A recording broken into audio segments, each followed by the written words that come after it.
Party పెద్దలందరి సమక్షంలో మనందరం కలిసి దర్శనానికి వెళ్తూ ఉన్నాం. ఈ సందర్భంగా ఒక విషయాన్ని ఉమ్మడి వరంగల్ జిల్లా ప్రజలందరికీ కూడా నేను గుర్తు చేయదలుచుకున్నాను. మన జిల్లాలో ఇటువంటి జాతర ఉండడం, యావత్ భారతదేశంలో గిరిజనులందరూ కూడా ఒక పుణ్యస్థలిగా దర్శించేటటువంటి ప్రదేశం మన జిల్లాలో ఉండడం నిజంగా కూడా మన అదృష్టం. మనకు కొంగు బంగారంగా సమ్మక్క సారలమ్మ అని చెప్పొచ్చు.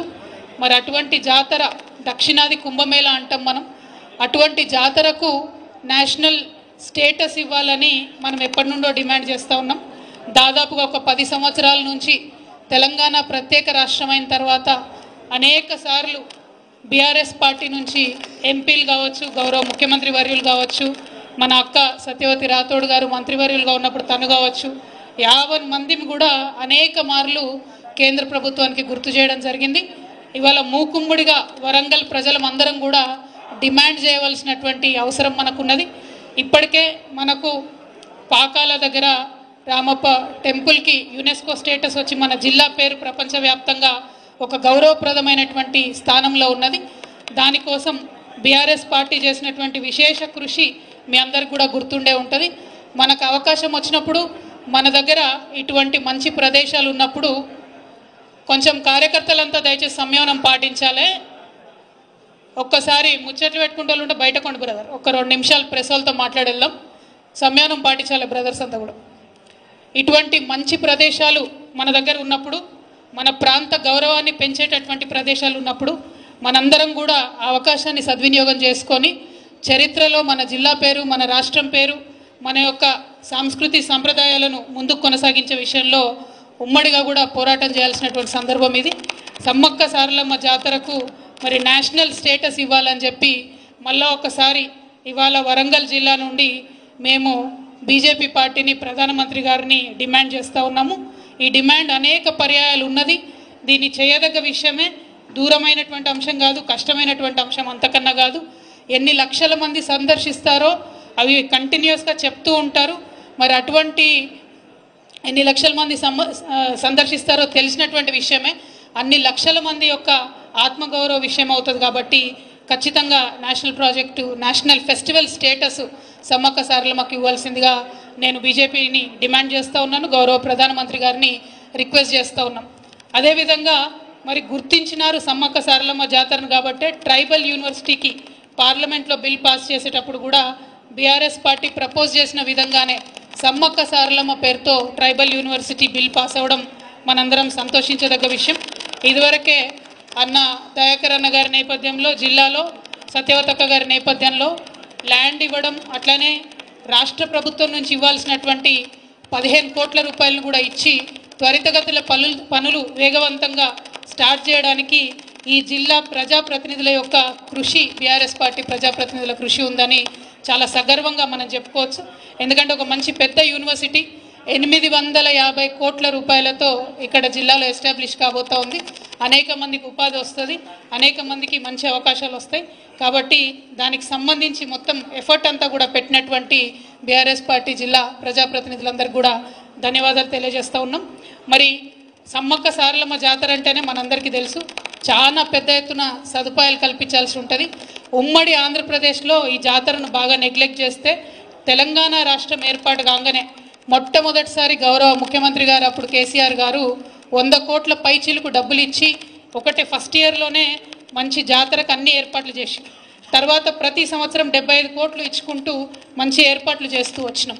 మరి కనీసం 3800 బస్సులు నాకు తెలిసి లాస్ట్ టైము జాతరకు మనం పెట్టి మంచి ఏర్పాట్లు చేసినాం. ఒక్క వరంగల్లోనే దాదాపుగా 90 పాయింట్స్లో బస్సెస్ని పెట్టి ఎటువంటి ఇబ్బంది లేకుండా ప్రజలను అప్పుడు తరలించినాం. యావత్ తెలంగాణ వ్యాప్తంగా 51 చోట్ల స్పెషల్ బస్సెస్ వేసి ప్రజల్ని తరలించడంలో ఈజీ కావడంలో చేసినాం. ఇవాళ మరి మనందరికీ తెలుసు గ్రామాలలో ఉండే పరిస్థితి, మీడియా మిత్రులకు ప్రజలకు కూడా తెలుసు. బస్సులలో ఎప్పుడైతే ఈ ప్రభుత్వం వచ్చిన తర్వాత మహిళలకు ఉచితం అని చెప్పినరో అప్పటి నుండి విపరీతంగా రష్ ఎక్కువైతున్నటువంటి సందర్భాన్ని మనం చూస్తున్నాం. అనేక చోట్ల గొడవలయ్యి వివిధ రకాలైనటువంటి అసౌకర్యానికి ప్రజలు గురవుతున్నది మనం చూస్తూ ఉన్నాం. సో ఇంకా ఆ పథకం ఒక గాడిలో పడేలోపే మరి సమ్మక్క సారమ్మ జాతర వస్తూ ఉంది. కాబట్టి ఈ జాతరకు ప్రత్యేకించి ప్రజలకు అసౌకర్యం కలగకుండా మరి పురుషులకు ప్రత్యేకంగా బస్సులు వేస్తారా, లేకపోతే మహిళలకు వేసే బస్సులే ఇంకా పెద్ద ఎత్తున పెంచుతారా, ఏదో ఒకటి చేయాలి. కానీ బాధ్యత తీసుకొని ఈ జాతరకు వచ్చే ప్రజలు ఇబ్బంది పడకుండా ప్రభుత్వం దీనిపైన ప్రత్యేక దృష్టి పెట్టవలసిందిగా మేము విజ్ఞప్తి చేస్తూ ఉన్నాం. ఎందుకంటే లక్షలాది మంది వచ్చేటటువంటి జాతర, అనేక సదుపాయాలు ఇక్కడ చేసి ఈ జాతర యొక్క ప్రతిష్టను మనం పెంచుకుంటే నేషనల్ స్టేటస్ కూడా మనకు వస్తుంది. కాబట్టి దాని మీద ప్రభుత్వం సీరియస్గా దృష్టి పెట్టాలని చెప్పి నేను కోరుతా ఉన్నాను. అదేవిధంగా బీఆర్ఎస్ పార్టీకి సంబంధించి ఎప్పుడైనా కూడా వరంగల్ ఉద్యమానికి సంబంధించి మనకు పెట్టని కోటగా ఉన్నది. ఈసారి ప్రజలు పెద్ద ఎత్తున కాంగ్రెస్ పార్టీ వైపు మొగ్గు చూపినారు. సో కాంగ్రెస్ పార్టీకి ప్రభుత్వానికి చాలా బాధ్యత ఉంటుంది. వరంగల్ ఒక ప్రత్యేకమైనటువంటి స్థానం. వరంగల్లో జరిగేటటువంటి అన్ని కార్యక్రమాలకు మరి ప్రత్యేక శ్రద్ధ పెట్టి ప్రజలు మీ మీద పెట్టినటువంటి బాధ్యతను విస్మరించకుండా మరి పనిచేయాల్సినటువంటి బాధ్యత ప్రభుత్వం మీద ఉంటుందని ఈ సందర్భంగా వారికి గుర్తు చేస్తూ ఉన్నాం. At the same time BRS party కార్యకర్తలు ఎట్టి పరిస్థితులలో మీరు మనోస్థైర్యం కోల్పోవద్దు. రాజకీయాలలో ఎగుడు దిగుడులు ఉంటాయి, ఇటువంటి పరిస్థితులు వస్తుంటాయి. కానీ సంయమనం పాటించి ఓపికతో ఉండి మన యొక్క సిద్ధాంతాలను ప్రజల్లోకి మళ్ళీ తీసుకెళ్తూ ప్రజల మనసును చూరగొనడం ద్వారా మళ్ళా మనం మంచి స్థానంలో సుస్థిరంగా వెనక్కి రావడం జరుగుతుంది.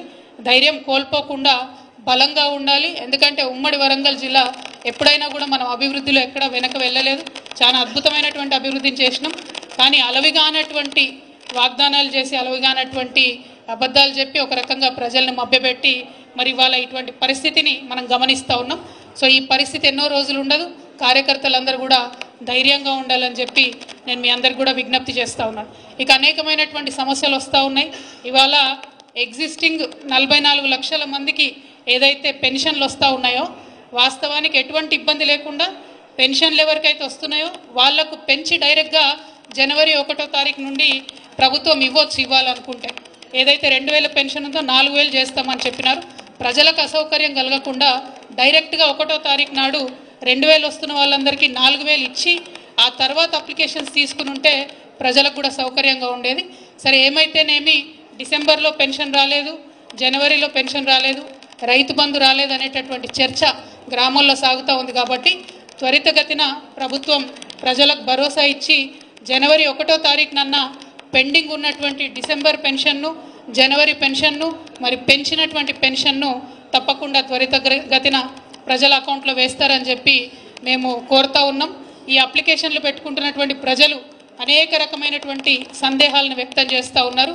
మరి అన్ని డీటెయిల్స్ అడుగుతున్నారు కానీ బ్యాంక్ అకౌంట్ డీటెయిల్స్ అడుగుతలేరు. మరి ఇదేం సంగతి? ఒకవేళ యాక్సెప్ట్ అయిన తర్వాత మళ్ళా బ్యాంక్ అకౌంట్ డీటెయిల్స్ అడుగుతారా?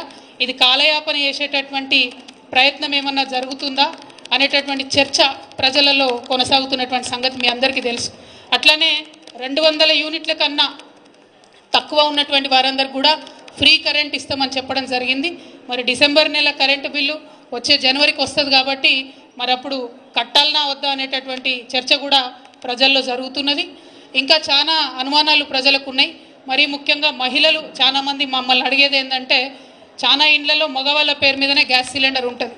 మరి అటువంటి ఇండ్లలో మాకు అసలు వర్తించదా వర్తించదా 500కు గ్యాస్ సిలిండర్ అనేటటువంటిది